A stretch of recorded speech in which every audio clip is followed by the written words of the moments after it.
Good afternoon, ladies and gentlemen. This is your host with the most, coming at you from coast to coast. Gonna have weekly picks and everything with my man JJ. I'm waiting for him to go ahead and get here so we can get started. We are going to start with our first game, though. Our first game is going to be the Eagles and the Titans, so that's going to be great. But first, let me do something real quick with the banners. Da-da-da. NFL Week 13 picks. Okay.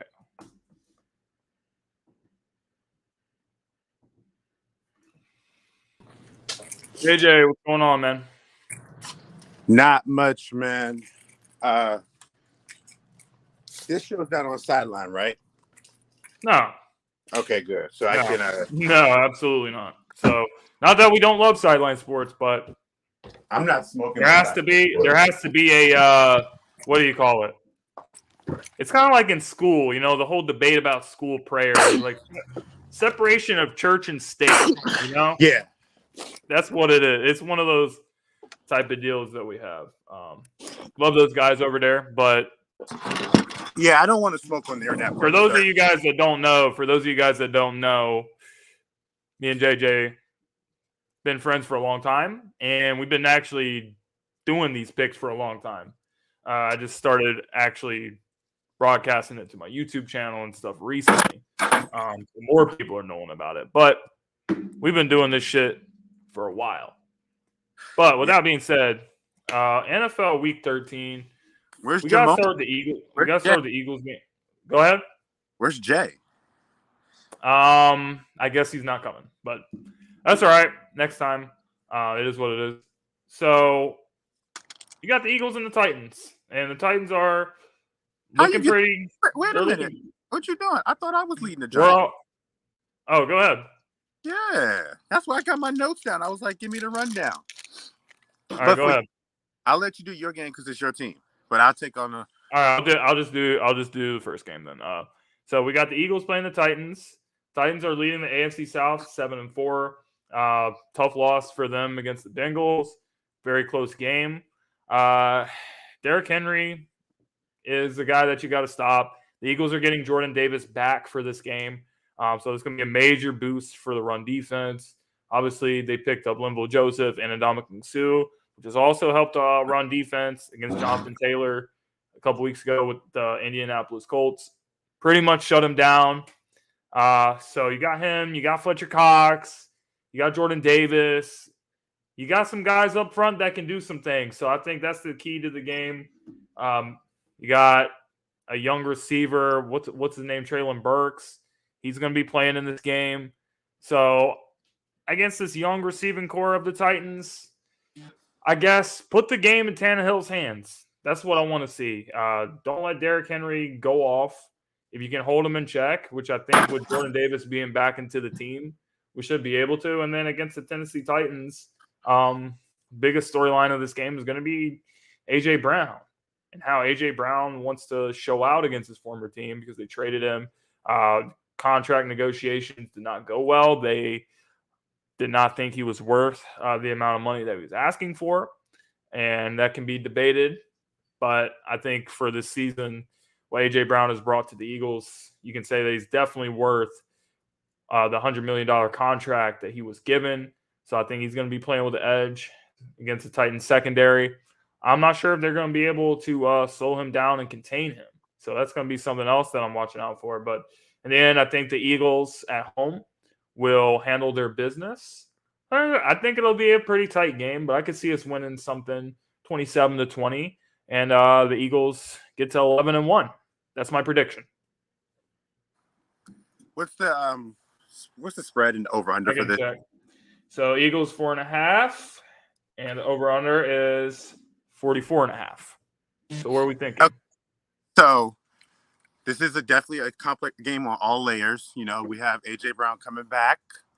We have, a dynamic of Derrick Henry. It's basically because what it seemed like when they made the decision to move on from A.J. Brown, made me feel like they feel like, you know what, our future and our success is invested more into Derrick Henry and who we can put around him outside of sending $100 million to AJ Brown. So moving on. So that's the added chip on the shoulder. I like, this is kind of a really tricky game in my opinion. And I think if Tennessee has the chance to get going, it could be a little difficult because they could kind of play the same way to the same team that only gave Philly their only loss, which is Washington, running the football, making those game managing timely throws, which Alex Tannehill may not be a lot, but he can make those throws to keep a game going. And if you don't get in the backfield to hit Derrick Henry before he gets his head of steam, it's going to be very difficult. So we'll see if Philly has the ability to do that, because they've had in the last couple of weeks sometimes where they've kind of slipped up a little bit. Well, we are getting Jordan Davis back, so that's going to help the run defense a lot. It will. But Derrick Henry is Derrick Henry, so we will see about that. And the way Tennessee likes to kind of play this game is, if they're in it by the end, like I said, it's like any team we're running football. If they're in it at halftime, that's when Derrick Henry starts to go off, because the defensive line is going to be started tired. People might be, injured or in and out. So that's when Derrick Henry goes off. So it depends on what Philly does on offense.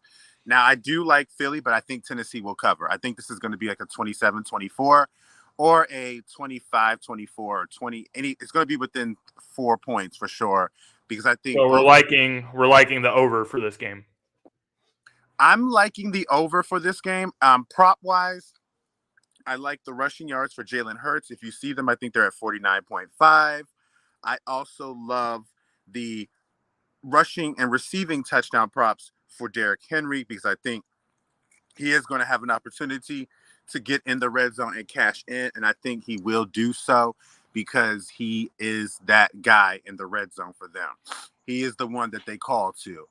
In terms of the under, I am interested in taking maybe the unders on Treylon Burks or Robert Woods, because they'll be going against now Darius Slay or James Bradbury.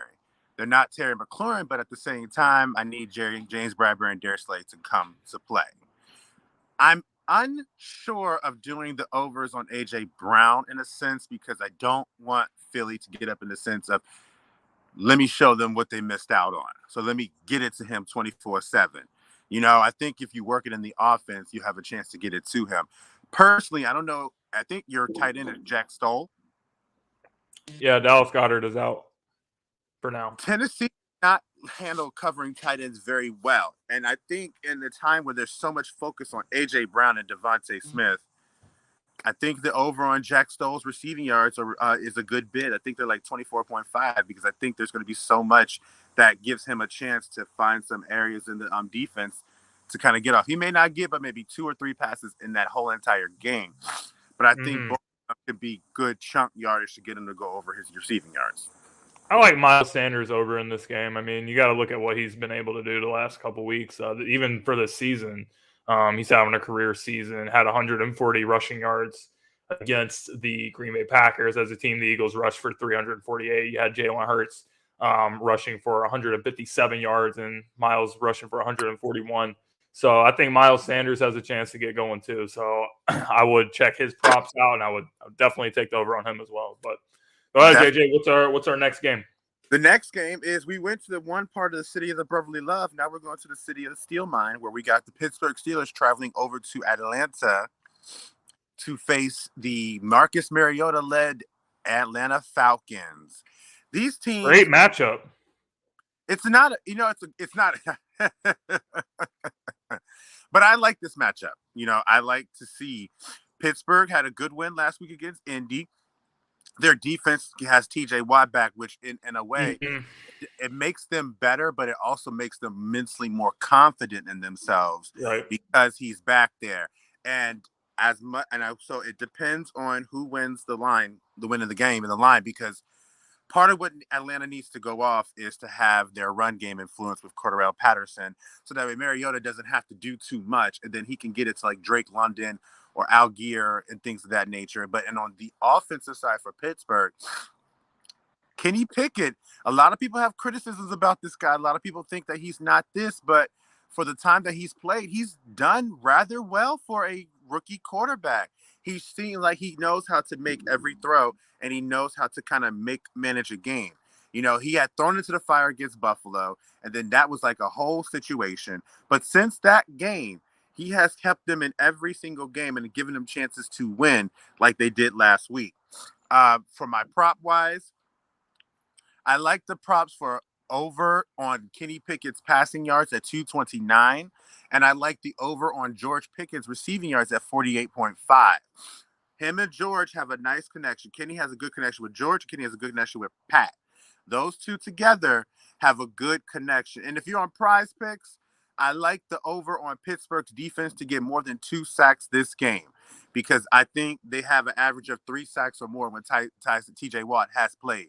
There's going to be a lot of attention on him, and I think Alex Highsmith is still there and Cam Hayward is still there. So they have a good chance to possibly get 3 sacks.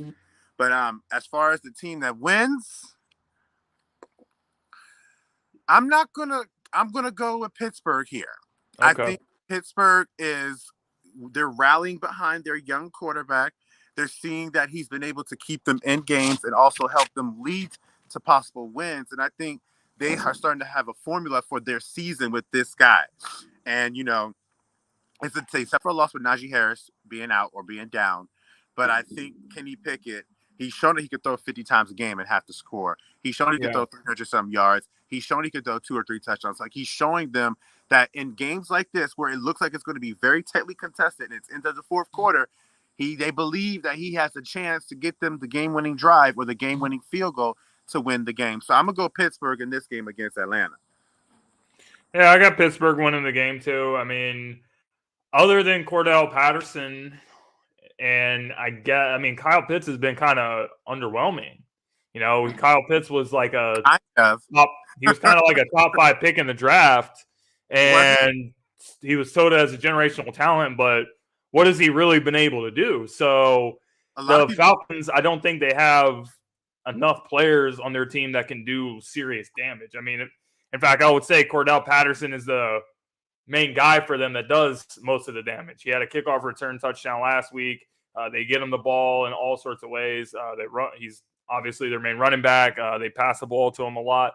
So, I mean, he's just really the main guy that you have to stop. Other than that, nothing really scares me about the Atlanta Falcons. And I think, like you said, having TJ Watt back in the defense does change a lot for the Pittsburgh Steelers. And they definitely did miss him early in the season when he was out, because he's the type of player that can definitely change games for you. But, yeah, I expect Pittsburgh to, you know, probably win this game. I don't know what I'm looking at for the final score. Maybe 20-13 ball game sounds about right for me. So I'm going to go with the Steelers as well. Mm-hmm. All right. Well, in that case, we took care of the city, the town, the state of Pennsylvania. The Keystone State. Pennsylvania, baby. A state that I'm very close to, 2.5 hours away. We're going to travel up to possibly the greatest and the oldest NFL rivalry in the history of this game. We're going to go take up to, I think, Soldier Field to see Green Bay go against the Chicago Bears. Justin Fields returns, but they're playing against a team where we know this quarterback has made it very clear to them every time he sees them, he owns them. He runs them. He dominates them. He'll do it. But is Aaron Rodgers going to play, though, because he sustained an injury against the Eagles? It's possible Jordan Love is going to play. I haven't seen the injury report, though. I'll check real quick. The one I saw just said he was still questionable with possibility to play, but I haven't seen it. Let me check the report here. I think I still have Green Bay winning either way, even though I like what Chicago has figured out to do with Justin Fields, you know. And I think both of these teams are at the same junction, but the confidence levels are a little bit different. They're on the outside looking in for even a wild card spot to the playoffs. They're not going to, unfortunately, catch the Minnesota Vikings to win this division. Maybe they will. 4-8. Mark it down right here. Maybe they will. Maybe they won't. But no, they're not going to, because I think if Minnesota wins this week or I don't even think they can get a wild card spot at this point. Possibly, maybe not. I mean, 7-5 for Washington is still kind of close to they got to win a couple more games before I can say, lock. But and Washington also beat Green Bay head-to-head this season. They did, but at the end of the day, they can still lose other games and Green Bay could win. If they win 9-8 and Washington is what 8-9, that you're out regardless. So it's like we'll see, but they're not catching Minnesota. I don't think either one's going to. So, but it's a rivalry game and it's a big deal for them. I like Green Bay. I like the overs for Aaron Rodgers passing touchdowns if he's in the game at 1.5. His passing yards at 229.5. And I like the overs for Allen Lazard's receiving yards at 47.5. Now, in terms of Chicago, because the way their offense is set up, you don't really know who's going to get off in the passing game, even though there are favorable matchups at the tight end position. The safe bet is Justin Fields rushing yards, or the safe bet is pretty much anything Justin Fields wise, because he's the one that touched the ball for the most time, and everything is predicated around how he feels about what's happening with the defenses that he's being shown. Rushing yards seems to be something that's been a consistent theme. Ironically, it's not Lamar, it's not Michael Vick, it's Justin Fields with the most rushing yards in a single regular season game at the quarterback position. That is the good, and he's averaged over 75 yards in the last 3 or 4 games since he started. I think Justin Fields rushing yards, I think it's at 67.5 or 61.5, 1-2. Yeah. That's my over, but I got Green Bay winning. I mean, I just checked the injury report. I did not see Aaron Rodgers was even listed on there, so I'm assuming that he is going to play. Although, if you look at Green Bay Packers being 4-8, I mean, I really don't think it's realistic that they're going to even get a wild card spot. So I actually would be interested to see if at some point Green Bay Packers decide to shut down Aaron Rodgers for the season and, see exactly what Jordan Love can do. I think that would be interesting to see. I think it would be a unique storyline, but I don't know. I mean, if Aaron Rodgers is playing this game, I have no reason to think that the Green Bay Packers are going to lose. He does own the Chicago Bears. The Chicago Bears are 3-8. Not that the Green Bay Packers are anything to write home about, but I think this is a game that the Green Bay Packers should win. You have A.J. Dillon. You have Aaron Jones. I think that those two guys got to get them going, and good things can happen for your offense. It can open up plays. We know Christian Watson has been doing some good things for the Green Bay Packers as of late, so I think that's what they got to do. Just rely on the running game and get the ball to your playmakers, and I think Green Bay should win this game. It really, to your point, what you said, it really depends on if they are going to get to the formula, which ever since Aaron Rodgers, I think since Aaron Rodgers' most successful games is when they've been able to get the run game going as well. They don't get the run game going, it gets a little bit of problem. So we're going to see how they handle that. Good point. Next up, those guys, there's not a lot of running back duos, I would say, that are as good as those two, But the problem is we're in a league that doesn't utilize the backs to see that, because there are good duos out there. They don't have the successes because their teams aren't running it. Like, for example, perfect segue into our next game where we have the Jacksonville Jaguars versus the Detroit Lions. You have DeAndre Swift and Jamal Williams, which is a very good 1-2 punch, and they can do different things. But they're in an offense that's predicated on Jared Goff's passing attack and how his ability to stretch the field and get down low. Now, in this game, this is a game that I actually like and I would love to actually watch, but I'm going to watch my game, is because we have two teams that have promise, but their records don't show it. Jacksonville is what? 4-7, 4-8 on the two.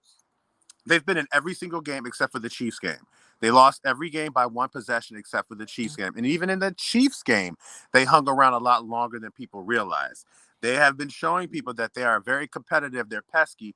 And I know very well how pesky can get them and bite somebody in the behind, as they beat us last week. Now, Detroit played Buffalo tough. They seem to be getting in their own way, but they're fighting. They play for Dan Campbell. They play for their coach, and Jared Goff, he can get it down there. He can get some scores on you and everything like that. I will say this, a name to watch out for, and my favorite prop in my lock of the day, Amon-Ra St. Brown. That dude is a great young wide receiver who has the trajectory to get into that top 10, top 5 discussion as his career goes on.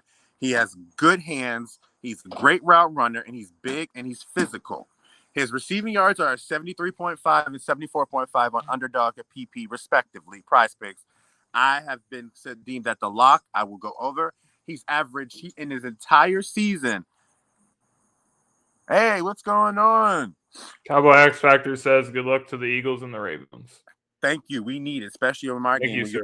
We'll get to that in a second. But ever since they've the whole year this season, Amon Sabra has had averaged over 5 targets a game every game but one game this season. He's averaged over 7 targets a game every game but 2 games this season. In the last 5 games, he's averaged over 10 targets and over 100 yards. This dude is Jared Goff's go-to guy in any type of situation, and he has been delivering. So I like the overs for him. I like the overs for Trevor Lawrence's passing touchdowns at 1.5 because he has Zay, Christian Kirk, and they have the ability to spread the ball around against this Detroit-level defense. And I like Travis Etienne and Jamal Williams rushing yards on both of these defenses because both of these defenses have had issues with the guys running the football. The only reason why some of them look good like Detroit did is because they get against teams that don't run the football the way they should. They stop Saquon, but I think Jamal Williams and Travis Etienne rushing yards is going to be a good bit. I like Detroit. Dom, if you in the middle, you see that? I'm picking your squad, bro. So don't let me down. Don't hype up Detroit, Dom, bro. We don't need that. I like Detroit. I hear everything you're saying, and everything you're saying makes complete sense. But I can't do it. I cannot trust the Detroit Lions. No matter what they do, they always find a way to get in their own way and find a way to lose games. That's what they do not only this season, but a lot of the previous years. We've seen the same thing. Even last year, they were in a lot of the games, and they just somehow find a way to lose the game. So I can't really get behind all of that. And look who shows up fashionably late. This guy. But as I was saying, they get in their own way. You saw it on Thanksgiving. I was sitting in Thanksgiving watching the game against the Bills. They pretty much outplayed the Buffalo Bills in that game. Yep. And stuff like that happens where you're missing a chip shot field goal, your poor clock management. I just can't understand why the Lions continue to get in their own way. So I'm picking the Jaguars. And after that win against the Ravens, I think that they're feeling confidence in themselves. Their team is rallying around Trevor Lawrence, Doug Peterson. He's making a good culture there. It was a big win for them. And wins like that kind of means something. You know, that's probably the biggest win for Trevor Lawrence of his career. So I think that that's something that they can build on. And I see the Jaguars winning this one. So I don't know. I think it'll be a tight game, but I just, in the end, I trust the Lions are going to make some mistake that's going to cost them. So I got the Jags. There you go, Mr. Man. So fresh out from Houston, we got Mr. Denzel Snipes because he is the man with the master plan when he comes on. So what I'm going to do is, Jay, give us your thoughts on the Jacksonville Jaguars versus the Detroit Lions. I'm going to go bold on this one. This game going to overtime. I can foresee an overtime game. However, I'm leaning more toward JT is saying the Lions, they seemingly make that one or two mistakes that trip themselves up. They gave Buffalo all they can handle. They gave Buffalo a better game than people thought that they would give them. Way better. This is not a knock toward Dan Campbell because he's definitely turning that culture around. And the Lions, believe it or not, are in the playoff race. I'm not saying they're going to make it, but they're in the wild card race. We just got about that on the last game against Green Bay and Chicago. We just got finished talking about that. Go ahead, give us a thought. Yeah, the Lions are on there, but with Trevor Lawrence and Zay Jones, they had a day last week and a huge win versus the Ravens. I think they are going to build on that. I like what Dougie P is doing down there in Jacksonville. I like that he's turning it. You talk about Dan Campbell turning the culture around in Detroit. Well, Dougie P is doing the same thing in Jacksonville. when it comes down to it, I trust Trevor Lawrence over Jared Goff just slightly a bit. I'm going to say Jags win in overtime 27-24. It's interesting you guys mentioned that about the stuff because the games that they've lost have been against the good teams and stuff. If you look at how the games have played, it's just like young teams are going against big, good teams anyway. They're always in it, but they're not there yet. But if you look at the teams that are on their same level, it becomes like a high-scoring affair. I think this is going to be a high-scoring affair. Like, I think both quarterbacks are going to put up 3 touchdowns, and it's going to go overtime. It's going to be like a 38-35 or a 31-28 type game because both offenses have the ability to stretch the field on each other's defenses. So that's going to be something to think about. With that said, this goes to the next game, and it's a game that honestly could be marked down if it wasn't for Kansas City and Cincinnati as a potential game of the week when we go all the way up to Minnesota and we see the Minnesota Vikings versus the New York Jets with the led by quarterback Mike White. So I'm going to tell you I'm going to tell you something about this Jets team with Mike White. They play much man. than he has been playing with them. And yes, he's had a small sample size, but I see this how it was with Taylor Heineke when he got to Washington. They just seemed to play a little bit better. And if you notice what happened back that time, he got better. Now they're going against a Vikings team who ironically is 9-2. And if you talk about the teams that are true contenders to win it all, they never get mentioned. You know what I mean? They just never get mentioned. And they're playing with a chip like there's a reason for that. True. I know the reason for it. And you hate him. No, but true. But I mean, there may be a reason because it's who it is. But I mean, by record wise, if we're going to give credit to everybody's credit, that anyone, because they said every team that has a record of like 9-2 or better that they've mentioned has been considered a contender. So it should stand to see they should be as well. Now, this is the biggest game because my favorite matchup is Justin Jefferson versus Sauce Gardner. It's a good one. 2 players who right now are literally in their bag and they're playing their best football. It's these 2. Now, the over and unders on this one has given me a lot of screeching pause and honestly because I don't know what's going to happen. Is he going to get up like he did against Justin Jefferson? I got locked up against Darius Slay. Or is Justin Jefferson going to go off against them like he did against the Buffalo Bills defense? My overs are going to be, I like Garrett Wilson receiving yards with Mike White, and I like the passing touchdowns for Mike White at 1.5 because I think both quarterbacks get 2 touchdowns apiece. Because Adam Thielen, TJ Hockenson, and Dalvin Cook are in that offense against the Jets defense.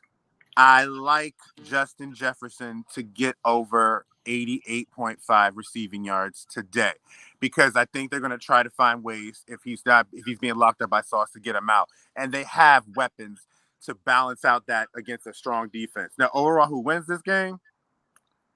I'm going with the upset, and I'm going with the New York Giants because one thing that I've realized about the Jets, you're right, thank you. The one thing I've realized about this type of team against this type of team in terms of like Minnesota, physicality. Physicality is something that Minnesota, specifically Kirk Cousins on the defensive side, does not like. Does not like to get hit, does not like to get banged, and does not like to move forward. And the Jets can do that. And their coach, he fiery. And I believe in Robert Saleh. And I think the Jets pull the upset in Minnesota and get the victory. Damn, I hope you're right. Because I would love it. But nah.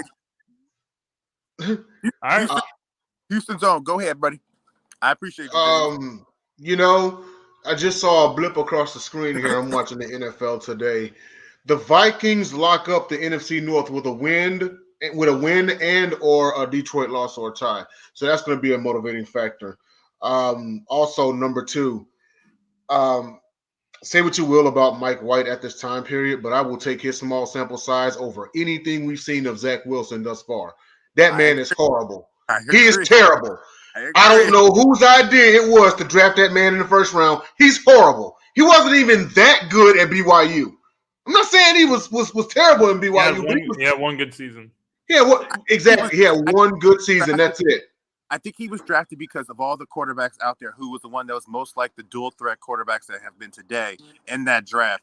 He's the only one. No, they were watching his workouts and They're seeing watching, that he had a strong arm, and they were like, "Oh, he's going to be the next Mahomes." Yeah, see, No, he's he not. can make those like off the wall throws like Mahomes. That's why that's why they had eyes on him. But when you see him in the pocket and nobody's around him, the intermediate throws, people wide open, he's duck skipping them, he's overthrowing them. Like, yeah, he's terrible. People don't understand that there's only one Mahomes, bro.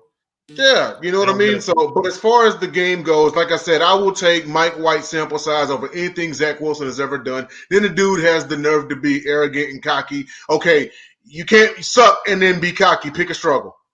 You know? So Mike White spreads the ball around. Mike White spreads the ball around, yes, you know. And don't forget, he lit it up against the Bengals team last season, and that Bengals team won the AFC. So, you know, I definitely like victory against us when they beat us 41-17. That was fresh off that victory they had against us. They were riding real high. They were absolutely. With that said, I'm not saying it's going to be a run over game. I think the Jets will keep it close, but I'm going to take Minnesota. Kirk Cousins. I think like JJ saying, he's playing with a chip on his shoulder. Also, you can't forget about Dalvin Cook and that defense as well. I think it's a close affair. I'll call it a touchdown game. I'll say 30-23 Minnesota. But Mike White, he will definitely show out this game. I do love the matchup between Sauce Gardner and Justin Jefferson. Also, let's not forget the Cowboys locked up Justin Jefferson not once but twice. So yes, you're gonna have to get him. You're gonna have to get him away from the number one defensive back to see production from him. But I'm gonna take Vikings 30-23. I just don't think the Jets have enough to get it done. I mean, Mike White and the hype train and like all the stuff that you're saying. I hope it's true, JJ, but it ain't gonna happen. Just like the whole last week with Mac Jones, even though it was a really interesting game. The Patriots they couldn't pull it out, and Justin Jefferson made the difference of the game. He's just one of those players that if you got a guy like him in your team, then you have a chance to win. So I think he's going to do more. I think he's going to do more of the same. I would take Justin Jefferson over for receiving yards and touchdowns in this game, and the Vikings win. You know, to that point, though, I do say that I think New England's defensive offense is nowhere near as good as Jets' offense on a skill position standpoint, because I think Garrett Wilson tops all. Oh, it's definitely not. So we're going to skill positions is terrible. So then to that, boy, so that's something to think about. But that's a good point. It could very well go up and down. This next game, Washington Commanders versus the New York Giants. And I had to hit that real quick because I don't like what I'm about to say after this part. Okay. So Washington has been playing well. Washington has been out together. It's a testament to Ron Rivera because when everything kind of hits the fan and people are trying to panic and stuff, he makes a move and just makes the move and just runs with it. He doesn't go up. He doesn't go down. He made the move to bench Carson, and they've looked a lot better every single time. And to be honest with you, their confidence went higher after ending the perfect season, Philadelphia Eagles. If you notice, ever since that game, they've looked. Here we go. So you're saying that when Carson Wentz got benched, it was the difference? No, I wasn't saying that. I was sitting here talking about the fact of how their confidence makes me think that he could win this game. You drew that on your own because anytime that type of situation comes presented, JJ, he actually was kind of agreeing with you, low key. He was saying that if you bench Wentz, your team gets better because it happened to his boy. Wentz is the problem. I'm hip to what he was doing, but that wasn't the reference I was making. Why I said even Ron Rivera said Wentz was the problem, and that's why everyone was upset. Right, but I'm not talking about in the sense of when I said that the confidence of them winning that game is not in the sense of that. Oh, they had that against Wentz. They knew that when they benched him. I'm talking about the confidence to think, you know what? If we could play against with a team like this, there's a chance that we have a chance to continue making more wins and getting a chance to creep ourselves back up and possibly get even a higher playoff seed than the 7th seed that we're projected. Maybe we get a 6 seed. Maybe we get a 5 seed. We don't know. But since that game, they've played a lot better, and they stick to their formula. Now, granted, the New York Giants, this is like that good matchup that I think is going to be hard fought. They both depend on their running backs, and they both want their quarterbacks not to make the mistakes, and both guys so far have not. I'm going to go with the Washington Commanders because I think their front seven on defense has been playing great. And biggest thing you have to do with the New York Giants is to get in control of Saquon Barkley. He got shut down last week against Dallas. Did not look good. Got shut down the week before. Did not look good. And I think the front seven of Washington has the ability to shut this guy down. And I think Taylor Heineke to Terry McLaurin is going to be the connection that wins this game because they'll end up with one score, which will be the only score needed to take it over the top and win the game because it will happen in that fourth quarter. Overs and unders. I'm sorry about that real quick. Overs, I got unders on Saquon Barkley's rushing and receiving yards. And I've got overs on Curtis Samuel's rushing yards. Props of the Jahan's cousin or brother-in-law, Mr. Daquan, who has that tidbit about Curtis Samuel. Go ahead, Jay. I think the one mistake that Ron Rivera did was even getting Wentz in the first place and not starting Tyler Heineke. I said this 2 years ago when they were in the playoffs against the Buccaneers. I said that Heineke deserved a shot at being a starter. Instead, they tried to go with Wentz. You see what that got them. In my opinion, going earlier this season, Tyler Heineke beats Tennessee. But you got Wentz in there. He throws an end zone pick. He Wentzes it up, and there you have it. I think that's his one mistake was not starting him in the first place. But it's not too late to turn around. He seemingly has turned it around. Oh, man, this is actually tough. Because I'm really loving, the Saquon Barkley story. He's staying healthy. He's running. But to JJ's point, he did get shut down last week by the Cowboys. It's pretty simple, because the Giants have these no-name receivers right now, and seemingly they're still winning games. But you shut down Barkley and you put the ball in Daniel Jones's hands, and you dare him to win with his arm. Which not a lot of people have a lot of confidence in. As of this season, he's not losing you games, but he's not winning you games either. I like the Commanders on this one. I'm going to say Commanders 28-14. I'm with JJ. I think their front seven gets it done. McLaurin with a few big grabs. And also, interesting tidbit. If the season were to end right now, all 14 from the NFC East would make the postseason. That'd be unprecedented. I think it'd be a first. But yeah, go ahead, JT. I'm very unimpressed with the Giants. I'm also picking the Commanders for this game. I think the Commanders are going in the right direction. I think the Giants are not going in the right direction. I think the Giants are about to have a part of the season in December. They're going to have a December meltdown, and they might not even make the playoffs. There might be a team that jumps them in the wild card standing. So if you put the pressure on Daniel Jones, he's going to turn it over. Contain Saquon Barkley, and then on the other side with the offense, just play decent football, Tyler Heineke, and don't turn it over, then the Commanders should win. So I got the Commanders winning too. Interesting. As it stands now, the only two teams that I think, in my opinion, will realistically be able to catch the Giants if you feel like they're going to fail are two teams in NFC South, one in Tampa, one in Atlanta, because those are the only two teams that are still within like that. They're still within. Well, Tampa's probably going to win their division. So they're not going to be a wild card. But I was going to say, Atlanta, I think, is 5-6. Like they're still in that trajectory where if you lose a couple games, they win a couple games. They're right there, and they're 8-7 or 8-6 together at the same time. So they've also been in weird positions where you still have Seattle 6-5. Tampa and Atlanta have also been in weird positions where if they win, they're in first place, but if they lose, they're in last. Exactly. We all know it's going to be Tampa, NFC South. What's interesting about that is because that was what the Ravens were last year. They were in first place and actually finished last in the division last year, 8-9. But they were right there with Cleveland and Pittsburgh. If they won, they would have been in second place and would have been in the AFC playoffs. Wow. Why is the segue to that? Because that's the next thing up is my game. The Baltimore Ravens versus the Denver Broncos. Now. Do we have to go over this one? Shout out to the Denver Broncos social media. Hold on, I want to say something real quick. Shout out to the Denver Broncos social media. They put a graphic of Alex Singleton, was a linebacker on the Eagles practice squad. So they're not putting Patrick Surtain on the graphic. They're not putting Russell Wilson on the graphic. They're putting a practice squad linebacker on their graphic. So that's just how sad the Broncos season is going. But go ahead. Hi, Jordan Long. Go ahead. To be honest with you, this game isn't as clear-cut as it thinks to be, and I've been very up and down about this game because this game has the makings to turn out to like it did in Jacksonville, in the sense of we played a Jacksonville defense that is, let's just be honest, not that great. And we had trouble running our offense against them. We had a good drive in the first drive. And this is the true point about what is going to be the defining point for the Ravens and where Lamar is as a quarterback.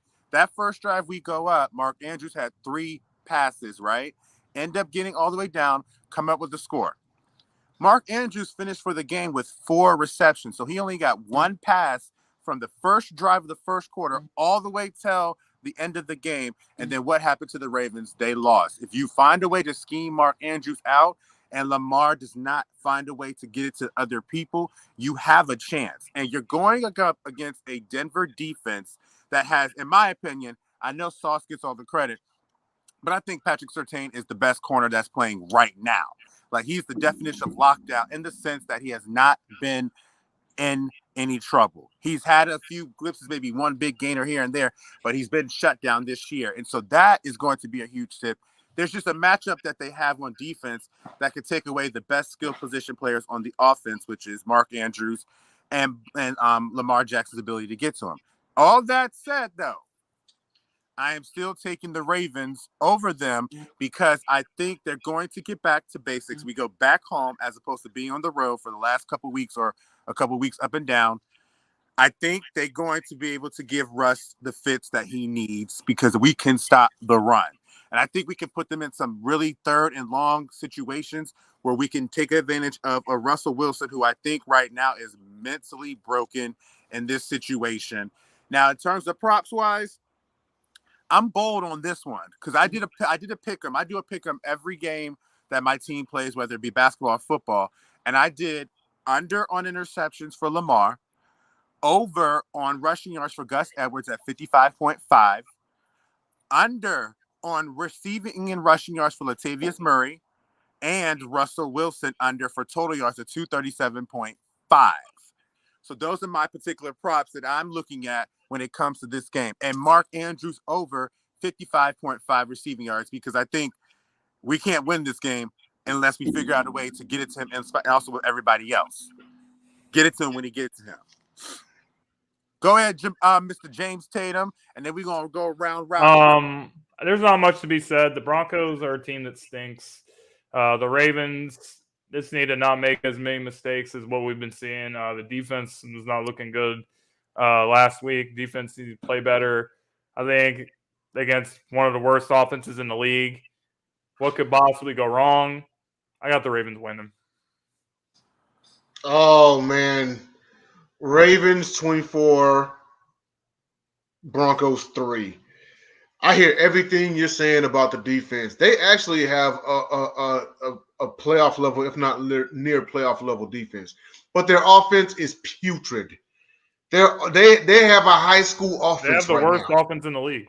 You know, and it's the only. I'll put it to you like this. I just saw the power rankings. You know where the Broncos rank? 31st. One above my Texans. They're horrible. And this is why the Ravens are going to decisively win. It's not even going to be close. You know, one thing about that defense, and I hear what you're saying about the defense, JJ, I really do. But one thing about a team concept is there's only so much the defense can do. If the offense is not doing their part, eventually that defense is going to bend and they'll eventually break.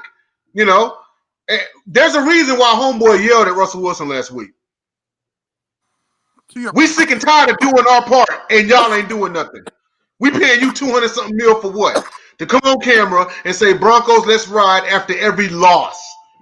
That's a fair point. And to that point, Donta Foreman. And praise Jesus and stuff. And Donta Foreman had over 100 rushing yards against this defense. And now you're going up against Gus Edwards with the offensive line back together. And another thing to mention is, and this is a big part of why this defense kind of crumbled last week, because he's been playing very well ever since his, ironically, biggest collapse against Miami. Kyle Hamilton comes back. He was out last week. And if you watch his snaps, Kyle Hamilton is usually our nickel guy who lines up with the team's other tight end or a receiver that's lined up in the slot. And he's played very well. And he was out last week. Good point. So what we like to do on the Pick Show is when it comes up to our game, we like to have it. But this particular game has so many different layers to it.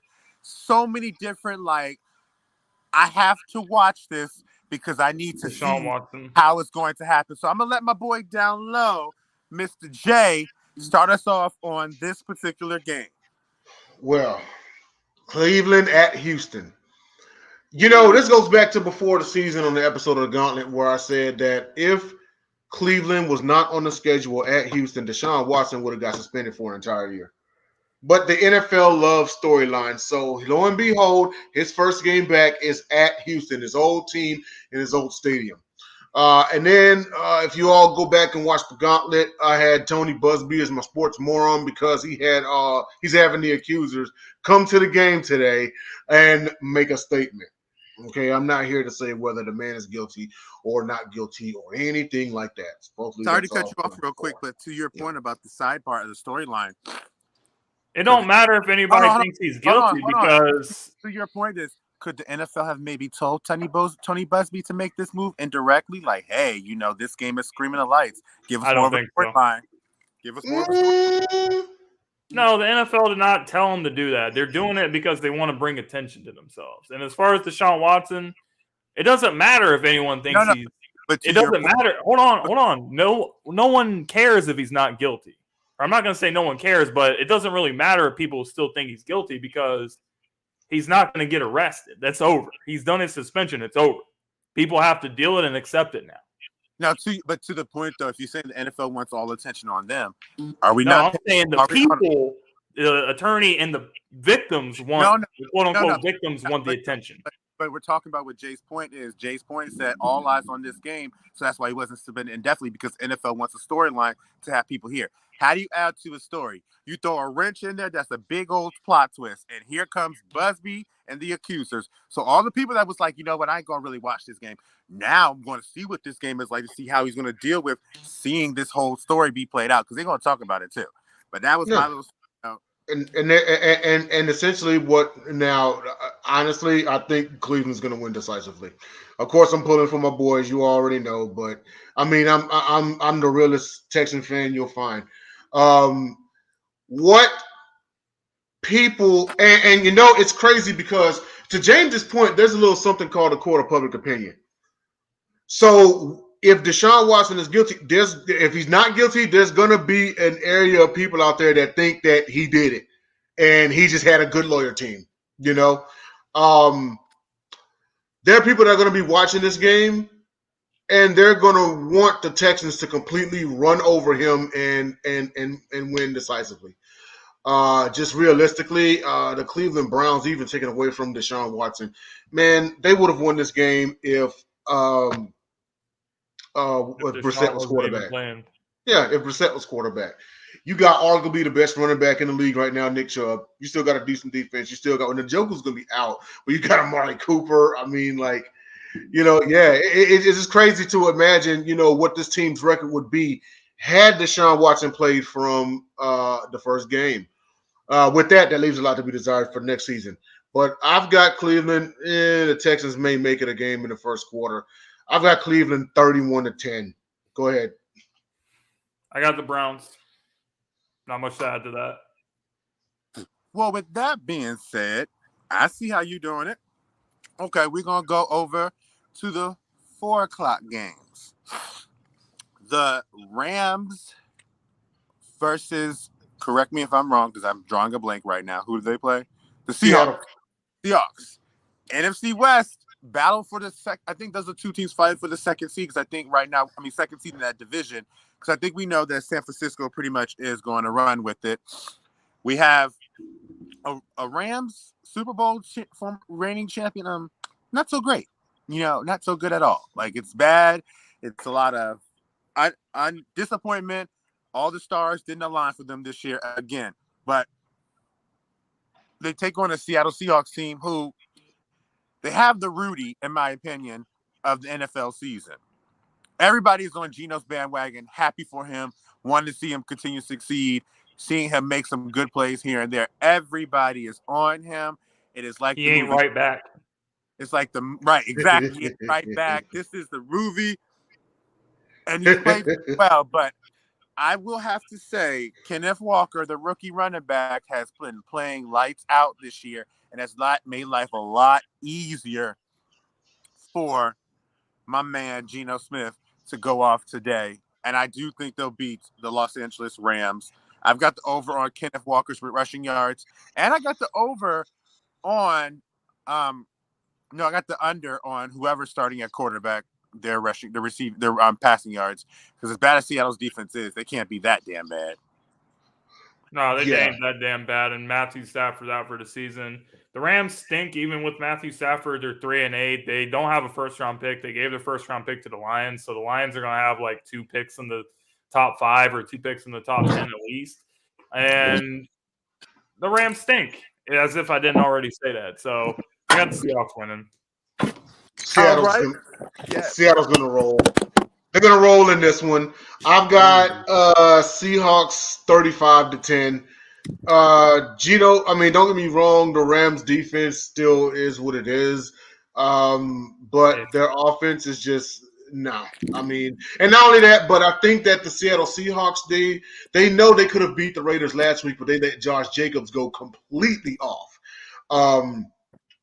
They're going to be looking for, this is going to be their get back game. This is going to be their get back game, and them staying in the race for the division, continuing on a surprising turnaround. And we've talked about this, many times, how Geno Smith is playing lights out far and away better than Russell Wilson. But yeah, I've got the Seahawks rolling. I've got Hawks 35-10. It won't even be close. I don't even know the Rams quarterback, but it doesn't even matter, because even if, like JT said, even if Stafford was playing, the Hawks still roll. And Kenneth Walker, I got him over 130 rush yards today. There we All go. right, next game. Yeah, so we're gonna wrap them up a little bit. I'm gonna kind of tighten up a little faster because we coming up close to 1 o'clock. This is a good game. Good game. Miami versus San Francisco. Great game. Teams that are playing at their best football right now. Unstoppable force versus a movable object. San Francisco is looking at this game to see, like, how good is my defense? We've been playing against some less than spectacular good offenses like the Saints, the Chargers. How good is this defense? We're going up against an offense that has a quarterback and a wide receiver tandem that just looks like you just can't stop them. There's nothing you can do. They can get off on every level, and speed kills. So we're going to see who's going to win this game. I'm going to go and take San Francisco in this game because I think their formula is going to be able to help them, because even though they have a hard time, they're going to need a very good offense, their offense themselves can keep the ball for a long time, and that's going to be good. So if they can get like 2 stops or 2 or 3 stops throughout the course of the game on defense, I think their offense does enough for them to win this game. I haven't decided. I'm taking overs on George Kittle's receiving yards. I'm taking under on Jeff Wilson's rushing yards, and I'm taking over on Tua Tagovailoa's passing yards, because I think it's going to be a game where he will get over, because he's going to be like throwing his way to win this game-winning drive. But I got the 49ers, and I think they're going to beat the Dolphins. Tua's playing his best football. I don't think the 49ers are going to be able to contain Jalen Waddle and Tyreek Hill for the whole game. I got the Dolphins winning. I'm going to go 49ers. It'll be a field goal game. I can't go against the number 1 defense in the league. Also, it'll be interesting to see Raheem Mostert versus his old team, and as well Jeff Wilson as well. But I'm going to say 49ers 24-21. All right. I like that. Okay, let's get to the next one. Game of the week. AFC Championship game all over again. This time, Patrick Mahomes is coming over to Joe Burrow's town. And if you watch these teams playing, these quarterbacks are heating up, and they're heating up hot. Like, they are hot. Jamar Chase comes back. Jamar Chase comes back. This game is a high-scoring game that I cannot wait to watch. I'm going with the guy who I think is the clear-cut MVP and the best player in the game right now, Patrick Mahomes, and the Chiefs beating the Bengals. I got overs on pretty much everything. Overs on passing yards for Joe Burrow, overs on Patrick Mahomes passing yards, over on Travis Kelce receiving yards. I got over on T. Higgins receiving yards. I got over on Jamar Chase's possible receptions. But I think, yeah, I'm ready. But I got the Chiefs winning this game. I agree. I think Mahomes has a MVP performance. Chiefs win. Untold story. The Bengals got this team the last 2 times. But I'm gonna go against the grain, and I'm gonna take Cincinnati. I'll take Cincy in this one, but it will be close. I'm hoping, because I'm starting Kelce, I'm hoping Kelce goes off. But I'm gonna take the Bengals 27-21. Not bad. Now we go over to correct me if I'm wrong. I feel like this is the Sunday night game, right? Indianapolis. It's Sunday night. Yep. Indianapolis at No, you Dallas. skip Raiders Chargers. That's the last Raiders. 4 game. Raiders Chargers. Let's see. Raiders. I have them.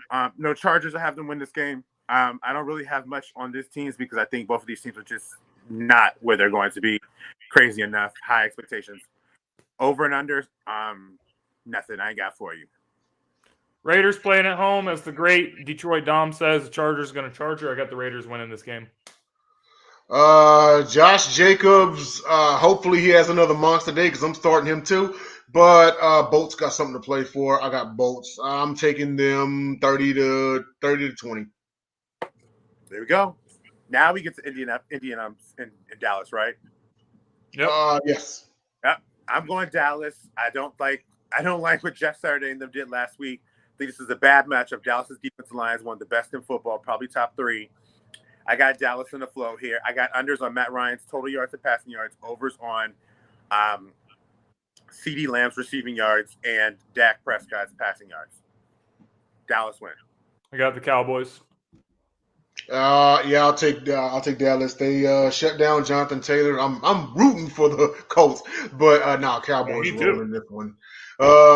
Cowboys rolling this one. I got them 28-10. Sounds good. And then now we get to the final game, the Buccaneers versus the Saints. The Buccaneers over on passing yards for Tom Brady. Under on interceptions for Tom Brady. Under on Alvin Kamara rushing receiver yards. Buccaneers win. Buccaneers, they've been struggling, but they'll win this game. The Saints have not looked good. Tom Brady going to do his thing. Bucs win. And someone has to win this game, and someone has to win this division type game. I'm going to take the Bucs.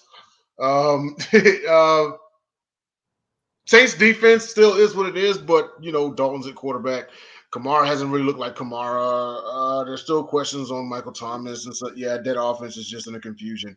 But I'm going to take the Buccaneers. It'll be close. I'll say Bucs 20-13. There we go. All right. Thanks for tuning in, everybody. All right, now we'll see y'all next week. All right.